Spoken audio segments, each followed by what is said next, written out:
Hi friends, ఈ రోజు నేనైతే షాపులో అయితే ఉన్నాను. ఈ రోజు మా షాపులో కొన్ని వస్తువులు అమ్ముతుంటాం అనమాట రోజుకి.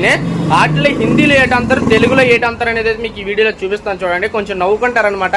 దగ్గర మన తెలుగులోనే ఉంటుంది కాబట్టి కొంచెం డిఫరెంట్గా ఉంటుంది అనమాట. సామాన్లు వచ్చేసి మాత్రం ఒకసారి మీకు చూపిస్తాను చూడండి ఫ్రెండ్స్. ఇగో ఒకసారి ఇక్కడ చూడండి, ఇవి ఉన్నాయి కదా. ఇవి వచ్చేసి అయితే మాత్రం తారపనులు అనమాట. తారపనులు హిందీలో అయితే తిరపాలంటాం మేము. అంతేకాంటి ఇవి ఉన్నాయి కదా, వీటిలో అయితే మాత్రం ఇవైతే తాళ్ళు అయితే మాత్రం ఇక్కడ రస్సీ అంటారనమాట హిందీలో అయితే మాత్రం. అంతేకాంటి ఇక ఒకసారి ఇక్కడ చూడండి, ఇది కనబడుతుంది కదా సుత్తిని అయితే మాత్రం మారుతులు అంటారు హిందీలోనే.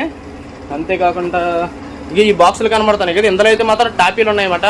అంటే టాపీ పని చేస్తారు కదా టాపీ, ఆ టాపీలు అయితే ఉన్నాయి. టాపీని హిందీలో అయితే మాత్రం కర్నీ అంటారు. అంతేకాంటి ఇక్కడ ఒకసారి చూపిస్తాను చూడండి, ఈ బోర్డులు కనబడుతున్నాయి కదా, ఇవి మనం డోర్లకి వేస్తుంటాం కదా అవేనమాట. వాటిలో అయితే మాత్రం కబ్జాలు అంటారు. అంతేకాంటే ఇక్కడ పెయింట్ బకెట్లు కనబడుతున్నాయి కదా, పెయింట్ బకెట్లు అయితే అంటారు. పెయింట్ బాల్టీలు అనేది